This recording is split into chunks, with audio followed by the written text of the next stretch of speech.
भगवान की जय। गुरु जी महाराज ने इतना अच्छा सत्संग किया है। गुरु जी महाराज के लिए जोरदार तालियां, क्योंकि ये सत्संग हमारे को जीने का तरीका बताता है, इस समाज में रहने का तरीका बताता है। ये सत्संग बड़ा अनमोल है प्यारे, ये पैसे में नहीं मिलता, ये भाव से मिलता है। बोलिए गुरुदेव भगवान। ज्ञान समागम प्रेम सुख दया भक्ति रे विश्वास, गुरु सेवा से पाइए सदगुरु चरण निवास। सत्संग से पहले गुरुदेव को याद करना, गुरुदेव का स्लोगन बोलना, ये बहुत ही महत्वपूर्ण है। भगवान को याद करना है। कहते हैं जो गुरुदेव भगवान को पा लेते हैं, उनके चरणों को पा लेते हैं, उसकी भक्ति पा लेते हैं, वो भगवान को पा लेते हैं प्यारे। उसको किसी भी चीज की जरूरत नहीं है इस संसार में। अगर गुरु को पा लिया तो ये समझ लो संसार की सारी शक्तियों को आपने पा लिया। बोलिए गुरुदेव भगवान। कहते हैं जो माँ बाप को मारते हैं, उनका अपमान करते हैं, उनका तिरस्कार करते हैं, कोई भी हो सकता है। आजकल ऐसा ही ट्रेंड चला हुआ है प्यारे। अपने माँ बाप की सेवा नहीं करते, उनका अपमान करते हैं। शास्त्र बताते हैं उनको नरक में भी स्थान नहीं मिलता है। किसी गंदी नाली के कीड़े बन जाते हैं और जन्मों जन्मों तक उस नाली में ही पड़े रहते हैं। ये शास्त्रों में लिखा है प्यारे। हम छोटी सी बात के लिए अपने माँ बाप का अपमान कर देते हैं। ये बहनें अपने सास ससुर का अपमान कर देती हैं, इससे उनको कुछ भी नहीं मिलेगा। कहते हैं कुछ पाप ऐसे होते हैं जो भगवान माफ कर देते हैं, कुछ पाप ऐसे होते हैं जो भगवान माफ कर देते हैं, और कुछ ऐसे महापाप होते हैं जो जन्म पे जन्म बीत जाते हैं पर माफी के काबिल नहीं होते हैं। जैसे कि जाने अनजाने में हमारे पांव के नीचे कोई कीड़ी और मकोड़ा आके मर जाता है, तुम उसे मारना नहीं चाहते, वो मर जाता है पांव के नीचे आके। या जाने अनजाने में किसी दुर्घटना में कोई व्यक्ति या कोई पशु या कोई जीव मर जाता है, तुम उसे मारना नहीं चाहते, जाने अनजाने में वो मर जाता है, ये पाप है। इसको भगवान भी माफ कर देते हैं, क्योंकि वो आपने दिल से नहीं किया है। आप नहीं चाहते थे कि वो मरे और आप उसे मारे, जाने अनजाने में हुआ है, तो भगवान उस पाप को माफ कर देते हैं प्यारे। और महापाप ऐसे होते हैं जो जन्म पे जन्म बीत जाते हैं प्यारे, उसको कोई माफ नहीं करता। शास्त्र बताते हैं 5 प्रकार के महापाप हैं जो व्यक्ति करता है और इसी ब्रह्म काल में घूमता रहता है, इस महापाप के पाप पे पाप करता रहता है, और उसको ये नहीं पता मूर्ख को कि मुझे इस जंजाल से कैसे बचना है। देखिए पहले नंबर पर ब्राह्मण, सुना होगा आपने, पढ़ा भी है, लेकिन थोड़ी थोड़ी परिभाषा इस समय पे बदल जाती है, बताने का तरीका अलग हो जाता है। ब्राह्मण, जो ब्राह्मण गुरु ज्ञान बांटता है, भगवान का ज्ञान बांटता है, व्यास गद्दी पर बैठकर भगवान का नाम लेता है, दूसरों को भी सुनाता है, उसका अपमान करना, उसको मारना या हत्या करना, ये महापाप में है प्यारे। उसको कोई भी माफ नहीं कर सकता, क्योंकि वो भगवान का कार्य कर रहा है। ये पहले नंबर पर महापाप है। दूसरा, गौ हत्या करना। एक तरफ तो कहते हैं हमारे सनातन धर्म में कि इस गौ माता में 33 प्रकार के कोटि देवता निवास करते हैं। सारे भगवान हमारे सनातन धर्म के इस गौ माता में निवास करते हैं। फिर उनका हम निरादर करते हैं, उस गाय को डंडे मारते हैं या उसकी हत्या करते हैं, तो ये पाप महापाप है। ये जन्म जन्म तक आपका माफ नहीं होगा प्यारे। किसी भी प्रकार से माफ नहीं होगा। तीसरा, जो अपने माँ बाप का तिरस्कार करता है प्यारे, ये भी महापाप है, ये भी माफ नहीं होगा। जिसकी वजह से तुम इस दुनिया में आए हो, इस रंगीन दुनिया को तुमने देखा है। कहते हैं प्यारे, किसी व्यक्ति से 5 से 10 हजार रुपए किसी आड़े वक्त पर ले लो, उसका एहसान तुम पूरी जिंदगी याद रखते हो ना, या नहीं रखते? एक मरे वक्त पे, आड़े वक्त पर किसी व्यक्ति से 5-10 हजार रुपए ले लेते हो, क्या उसका एहसान हमें भूलना चाहिए? नहीं ना, क्योंकि तुम्हारे आड़े वक्त में काम आया है। और ये माँ बाप जिसकी हम समय समय पे बुराई करते हैं, उनकी आलोचना करते हैं, जिसकी वजह से इस दुनिया में आए हैं, ये रंगीन दुनिया देखी है, और उसको हम भूल जाते हैं, उसके एहसानों को हम भूल जाते हैं, ये महापाप है प्यारे, इसको हमेशा याद रखना। बोलिए गुरुदेव भगवान। कहते हैं शराब पीना भी महापाप है। ये पहले नंबर के हैं सारे महापाप। शराब पीना भी महापाप है, क्योंकि शराब पीने से अनेक बुराइयां हमारे जीवन में आ जाती हैं, और जब हमें पता भी नहीं होता वो बुराइयां जन्म ले चुकी होती हैं। इसी प्रकार एक व्यक्ति बड़ा सीधा साधा भगवान को मानने वाला राजघराने में चला जाता है, राज दरबार में चला जाता है, और राजा का कोई कार्य या पूजा पाठ संपन्न करा देता है, और कराने के बाद कहता है राजा कि बता तुझे क्या चाहिए। उसके सामने 4 चीजें रख देता है। देखिए किस प्रकार से हमारे शरीर के अंदर बुराइयां उत्पन्न होती हैं और किस प्रकार से खत्म होती है। इस छोटे से सत्संग के माध्यम से आप सभी भक्तों के सामने 4 चीजें रख देता है। पराया धन बहुत सारा रख देता है। जाओ पंडित जी, इस धन को ले जाओ अपने घर, कोई दिक्कत नहीं है, मैं अपने उससे दे रहा हूं, अपनी खुशी से दे रहा हूं। और एक चीज रख देता है मांस, अब जाओ मांस खा लो तुम, कोई दिक्कत नहीं है। और एक जगह पर रख देता है पराई स्त्री, अब जाओ इसको भी तुम अपने घर ले जाओ। और एक जगह रख देता है शराब मदिरा, अब जाओ ये सब तुम्हारा है, तुम ले जाओ। पंडित जी सोचते हैं मैंने इतनी पूजा पाठ की है, इतने आदमियों का भला किया है, मैं पराया धन कैसे ले सकता हूं? मैं तो दक्षिणा पे अपना घर चलाता हूं, जो लोग मुझे दक्षिणा देते हैं उसी से मैं अपना घर चलाता हूं। और पंडित हूं मैं जन्म से, भगवान का काम करता हूं, भगवान की सेवा करता हूं, सनातन धर्म से जुड़ा हुआ हूं, मैं मांस का सेवन कैसे कर सकता हूं? पराई स्त्री से तो मेरा धर्म भ्रष्ट हो जाएगा, मुझे ये समाज क्या कहेगा? मैंने जितनी पूजा पाठ की है ना, सब खत्म हो जाएगी। जब शराब के पास गया तो बोला, अपने मन में विचार किया कि इसमें पीने में तो कोई बुराई नहीं है, मैंने वो सब चीज ठुकरा दी जो मेरे लायक नहीं थी। और पंडित जी ने शराब को पी लिया, और पीने के बाद वो सारी चीजें अच्छी लगने लग जाती है जो उसने ठुकराई थी कुछ देर पहले। पराया धन भी उसको अच्छा लगने लग जाता है, पराई स्त्री भी उसे अच्छी लगने लग जाती है, मांस मदिरा सब कुछ अच्छा लगने लग जाता है। किसकी वजह से प्यारे? शराब की वजह से। कह दो जय माता दी। ये 4 महापाप है, इनकी कोई संसार में माफी नहीं है, ये 1 नंबर के महापाप है। और दूसरे नंबर पे आता है अपने स्वाद के लिए किसी जीव को मारना, किसी जीव का मांस खाना सिर्फ अपने स्वाद के लिए। संसार में किसी भी ग्रंथ में, किसी भी धर्म में नहीं लिखा है कि तुम जीव को मारकर उसका मांस खा लो और तुम्हारा पेट भर जाए, या भगवान या आस्था या कोई देवी माता ये नहीं कहती है कि इसकी बलि मेरे ऊपर चढ़ा दो और मैं प्रसन्न हो जाऊंगी, तुम्हें आशीर्वाद दे दूंगी। ये सब झूठ है प्यारे। मत किसी के बहकावे में आके बलि देना, और अपने स्वाद में किसी का मांस या किसी जीव का मांस मत खाना। ये महापाप के अंदर गिनती है, ग्रंथ में लिखा हुआ है। और तीसरे नंबर का महापाप है स्वर्ण और चांदी जेवरात की चोरी करना।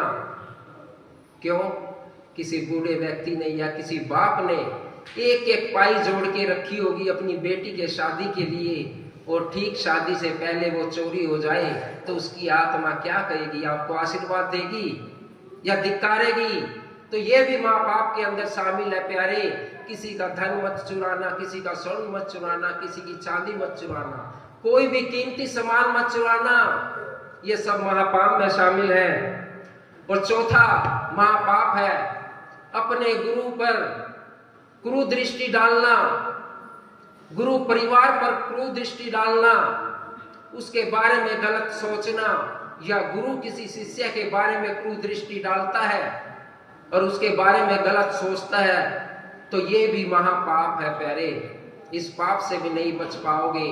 जिस प्रकार पाप और महापाप, पाप मिट सकता है, पेंसिल से हमने लिख दिया, रबड़ से मिटा दिया, मिट सकता है, लेकिन पेन का लिखा हुआ महापाप हो जाता है, वो कभी नहीं मिटता प्यारे। तो पांचवा, इन सबसे भी बड़ा महापाप है। इन चीजों को अपने जीवन में उतार लेना। ये सत्संग हर रोज नहीं होते प्यारे, इनको याद रखना जीवन में।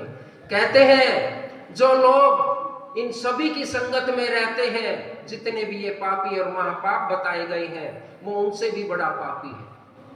क्योंकि आज नहीं कल, कल नहीं परसों या तरसों, एक दिन उस पाप के अंदर सम्मिलित हो ही जाएगा जिससे वो बचता घूम रहा है।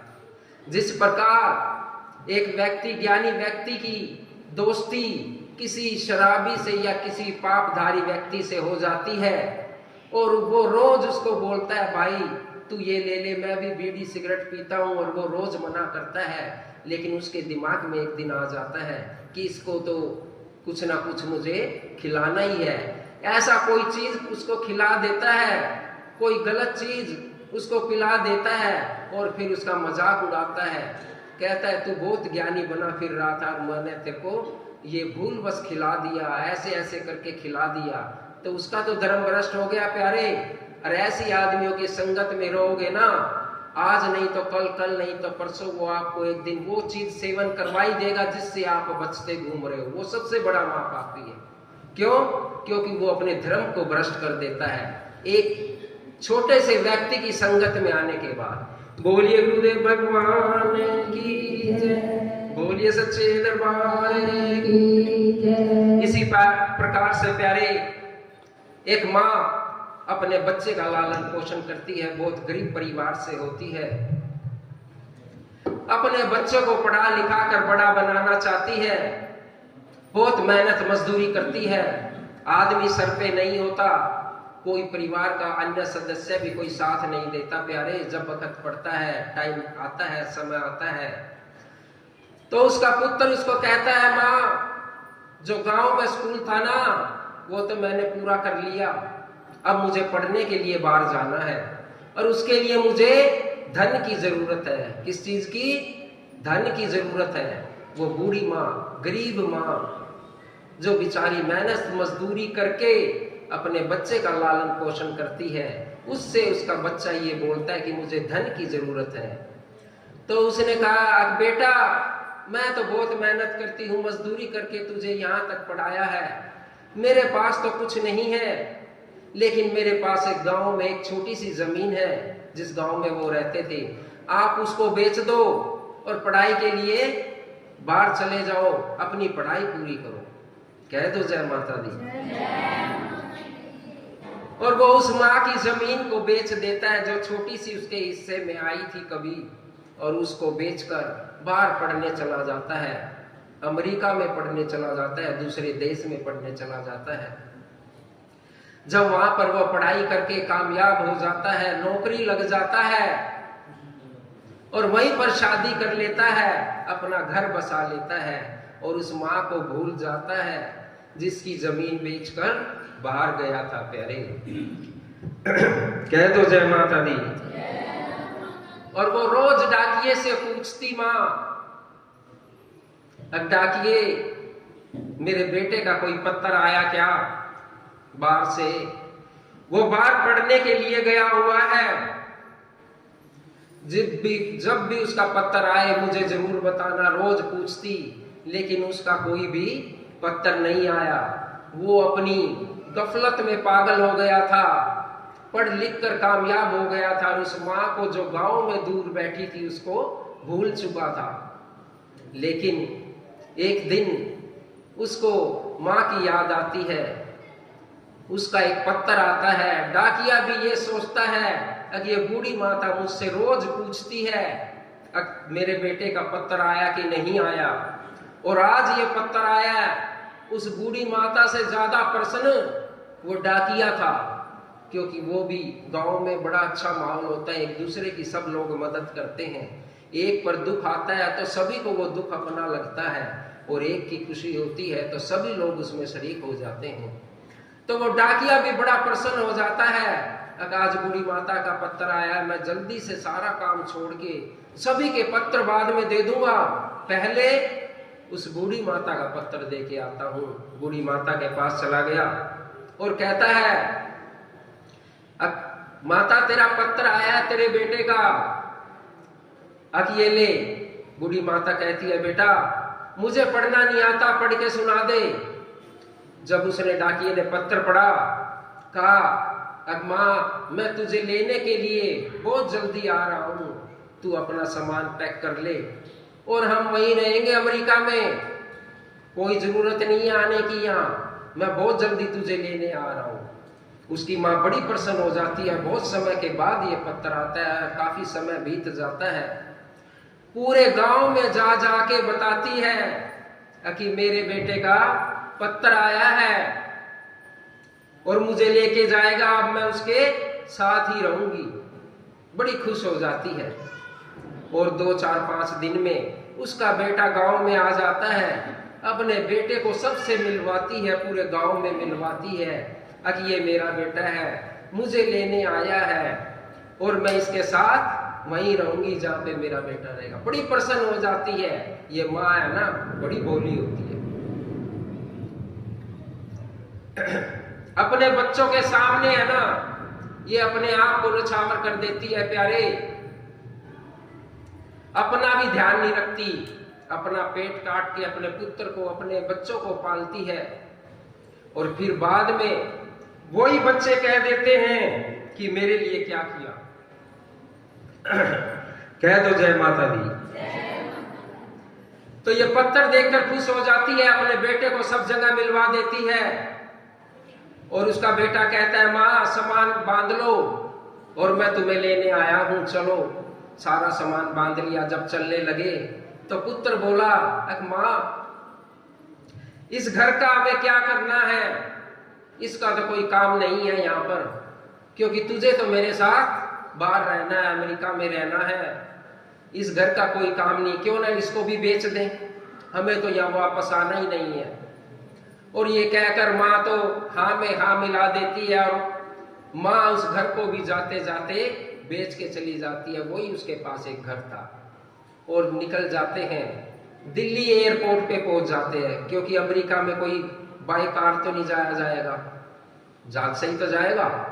एयरपोर्ट पे चले जाते हैं और बाहर बिठा देता अपनी माँ को, कहता है, माँ तू सामान के पास बैठ और मैं टिकट लेके आता हूं।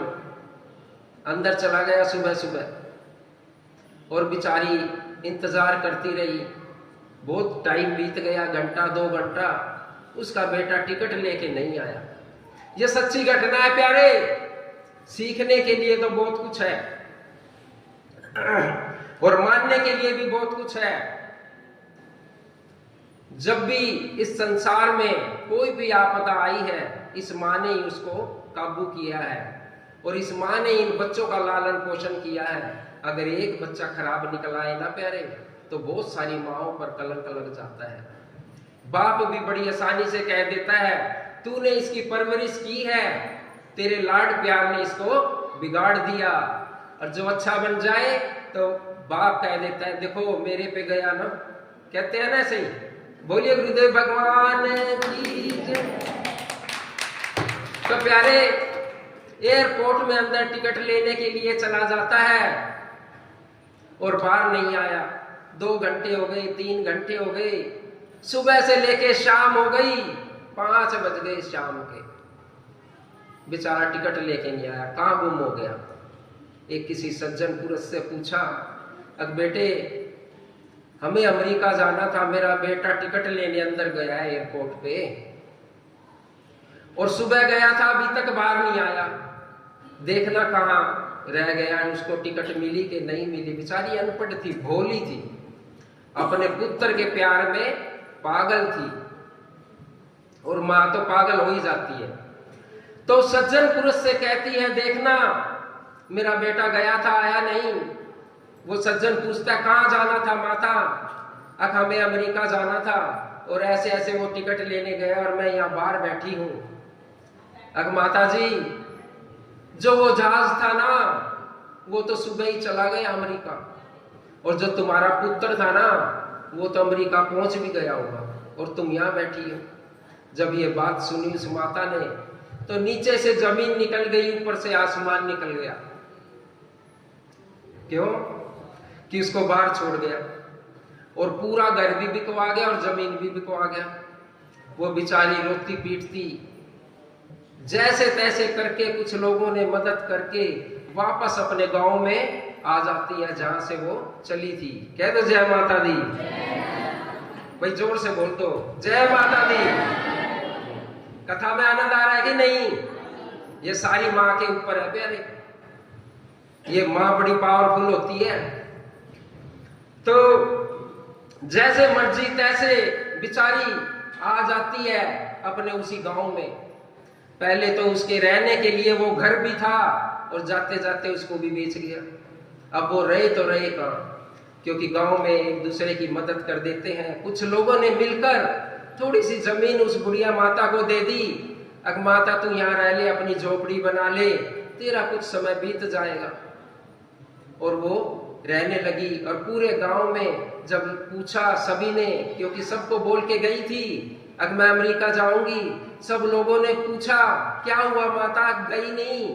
अग बेटा ऐसे ऐसे हो गया, वो मुझे बाहर छोड़ गया, मेरा सामान भी मेरे साथ ही है, और वो खुद चला गया। तो लोगों ने थोड़ी जगह दे दी, झोपड़ी बना दी, और वहीं पे उसका दिनचर्या गुजरने लगा। ऐसे समय बीत गया, कुछ 5, 6, 7 साल का। एक दिन अमेरिका के अंदर एक गुरुजी पहुंच गए, हमारे गुरुजी जैसे, और कथा चल रही थी, और वो भी खुदा ना खास्ता भगवान मैया रानी की कृपा से उस कथा में पहुंच जाता है।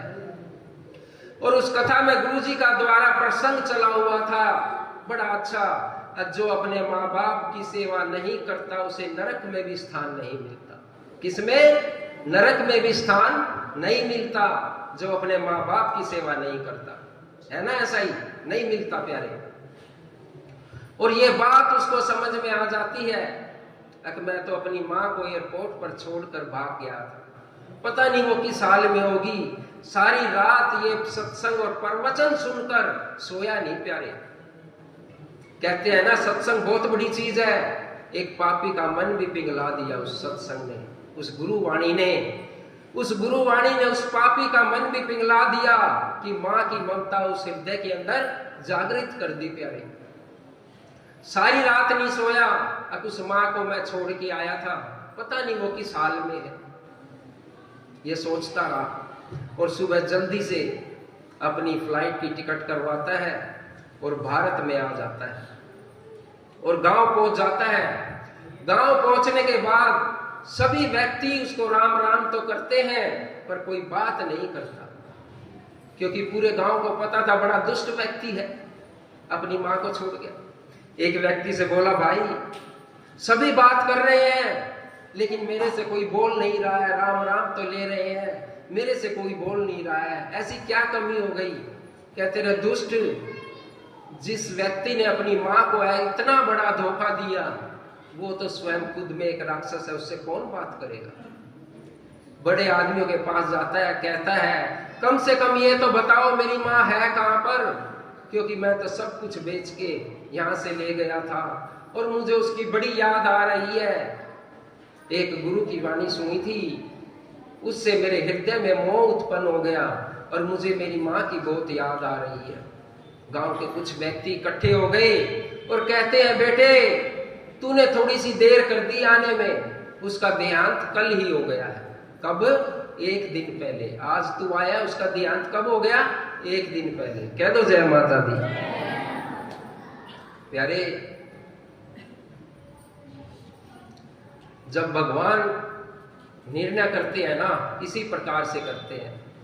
कहते हैं कि एक दिन पहले उस बूढ़ी माता का देहांत हो गया है, वो मर गई है, उसका अंतिम संस्कार हम गांव वालों ने मिलकर कर दिया,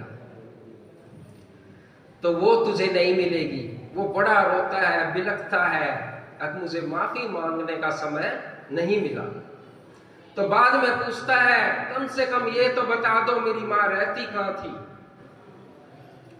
जब ये सुनते हैं, गांव वाले बता देते हैं कि उस झोपड़ी में रहती थी। उस झोपड़ी में गया। बोलो जय माता दी, बोलिए गुरुदेव भगवान की जय। भाई जोर से बोला करो, आनंद आएगा ना कथा में। बोलिए गुरुदेव भगवान की, बोलिए सच्चे दरबार की। उस झोपड़ी में चला जाता है जहां उसकी मां ने कुछ अंतिम समय के दिन बिताए थे प्यारे, और उस झोपड़ी में लिपट कर बहुत रोता है।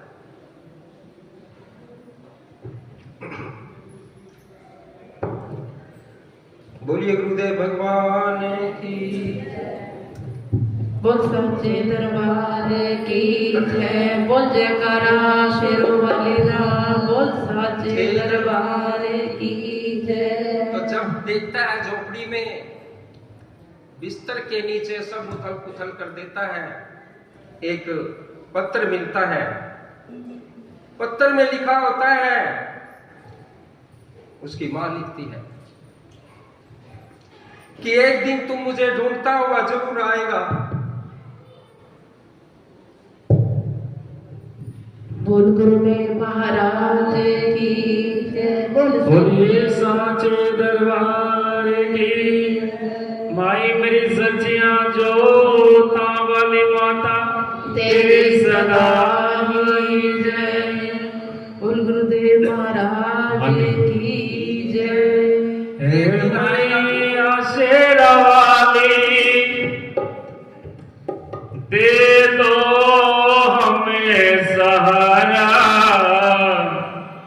इतना हमें बता दो क्यों करे लिया किनारा।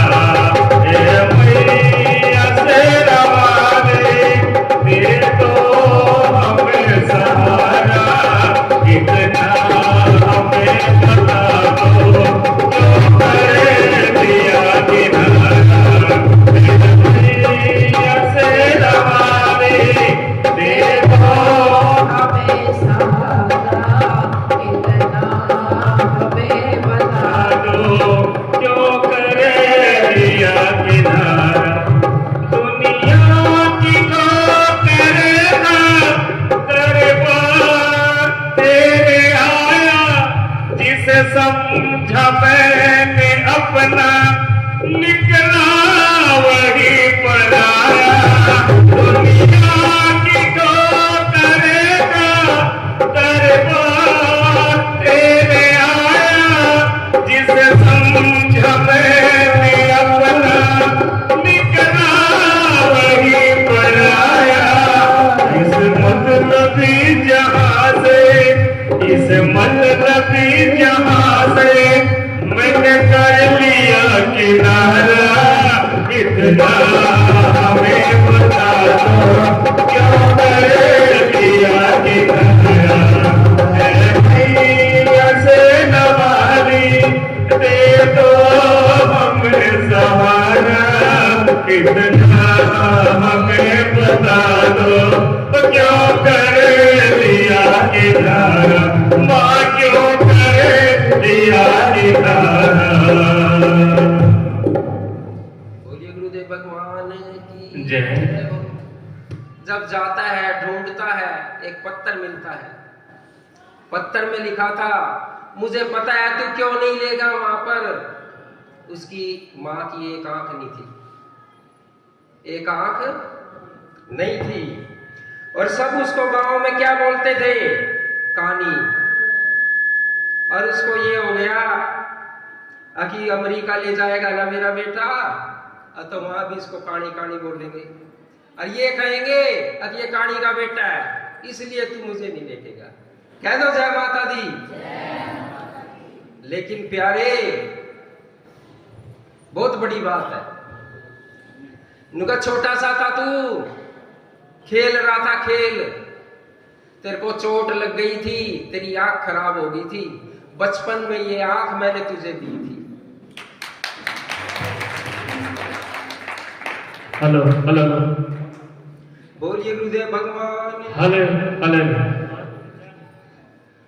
तो कई बारी नेत्रदान भी है ना, अभिशाप बन जाता है। हेलो फिर हेलो।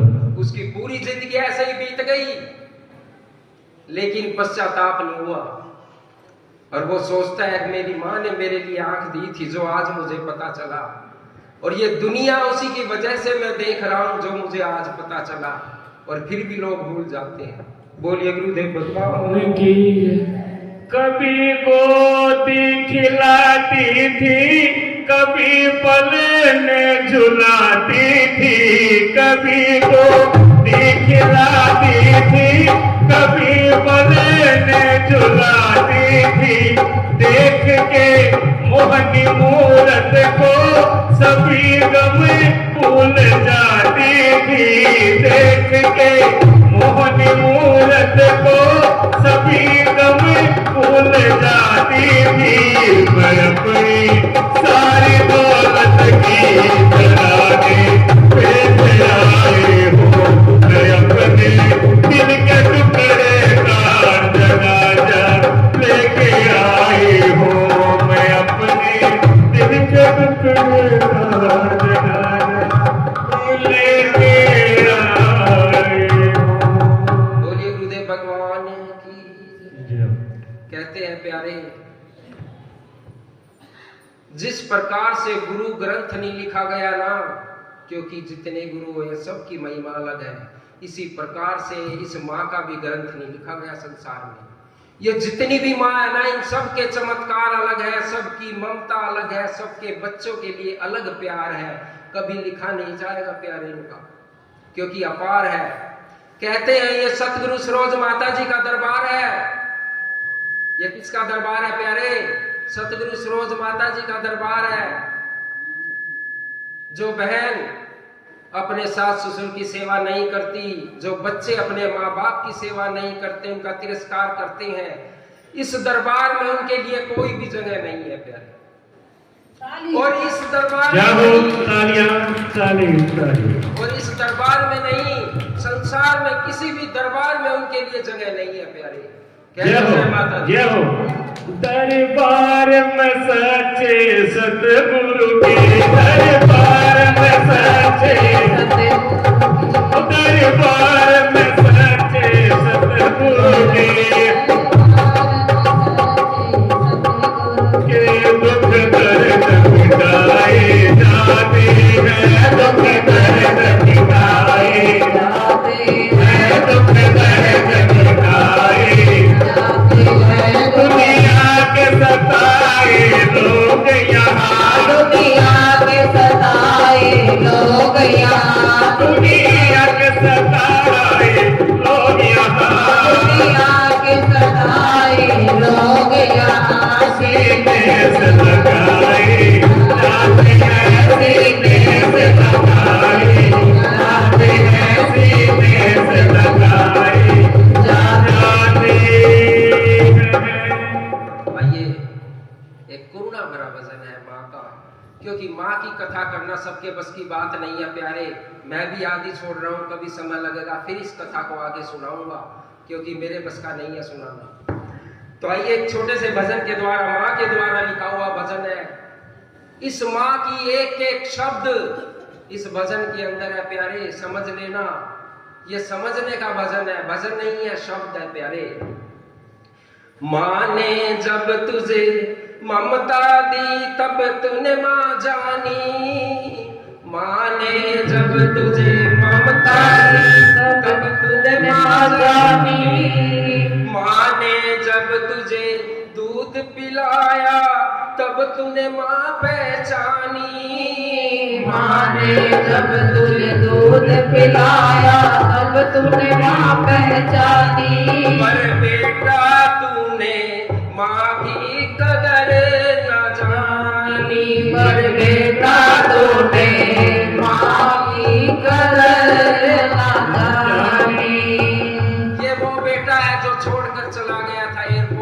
उसी पे लिए भजन आधारित है। एक एक शब्द इसका कई कई लाख रुपए का, करोड़ों का है भाई। जिसके समझ में आ गया, नहीं तो ये शब्द है कहकर मैं भी चला जाऊंगा और आप भी पल्ला झाड़ कर चले जाना प्यारे। 9 महीने तुझे गर्भ में रखा, सुख दुख सारे झेले। 9 महीने तुझे गर्भ में रखा, सुख दुख सारे झेले। जब 9 महीने माँ ने गर्भ में रखा ना, अपनी सुंदरता उसके ऊपर कुर्बान कर दी और वो स्त्री सबसे प्रसन्न हो जाती है जब प्रथम बारी वो माँ बनती है। इन मेरी बहन बेटियों को पता होगा, वो संसार में सब अपनी सखी सहेलियों से जितने भी उनके मिलने वाले होते हैं, घर में सबसे बताती है कि मैं माँ बनने वाली हूँ, इस सृष्टि को आगे चलाने वाली हूँ। इस संसार में उससे बड़ी खुशी उस माँ को नहीं हो सकती। लेकिन प्यारे, जब वो पैदा भी नहीं हुआ था, वो काला था, पीला था, हरा था, नीला था, लंगड़ा था, लूला था, जब भी इतना प्रेम था जब वो गर्भ में आया था, और जब पैदा हो गया तो कितना प्रेम होगा प्यारे। 9 महीने तुझे गर्भ में रखा, सुख दुख सारे झेले। 9 महीने तुझे गर्भ में रखा, सुख दुख सारे झेले। मन में माँ भूली न समाए जब तू गोद में खेले। मन में माँ भूली न समाए जब तू गोद में खेले। गोद खिलाए लोरी गाए, गोद खिलाए लोरी गाए। गोद खिलाए लोरी गाए, कभी सुनाए कहानी। पर बेटा तूने माँ की कदर न जानी, पर बेटा तूने माँ की कदर न जानी। पर बेटा तूने माँ की कदर न जानी, पर बेटा तूने माँ की कदर न जानी। तुझे सुलाती सूखे में खुद गीले में सो जाती। तुझे सुलाती सूखे में खुद गीले में सो जाती।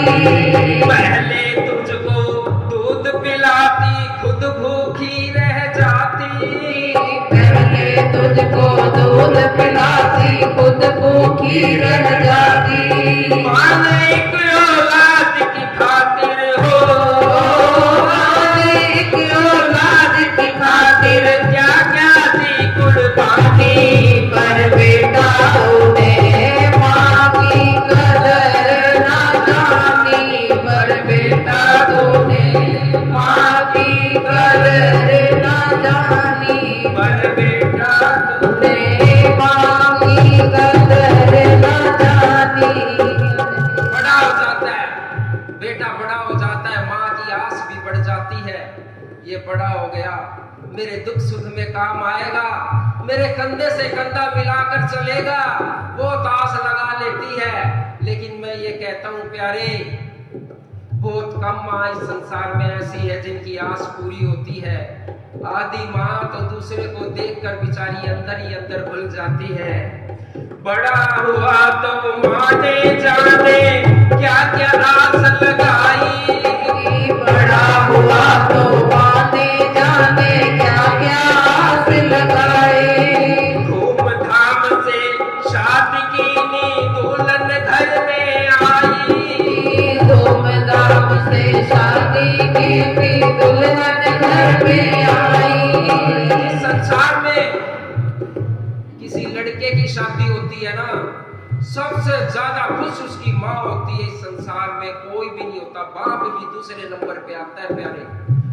उसकी बेटे की जब शादी होती है ना, इस संसार में सबसे खुश उसकी माँ होती है। पूछ लो, ये सारी बहन बैठी है। बड़ा हुआ तो माँ ने जाने क्या क्या आस लगाए। बड़ा हुआ तो जाने माँ ने क्या क्या आस लगाए। धूमधाम से शादी में दुल्हन घर में आए। धूमधाम से शादी की दुल्हन घर में आए। जिस दिन से घर दुल्हन आई हो,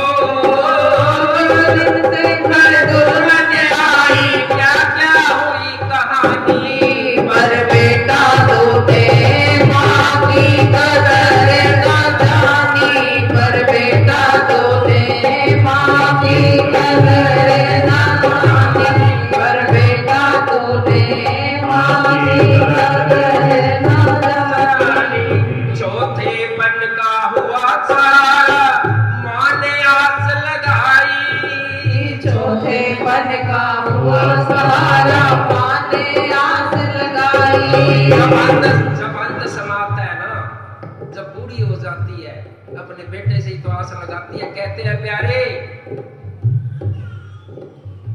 जो स्त्री बांझ होती है उसका मुंह नहीं देखना चाहिए, सुना है ये।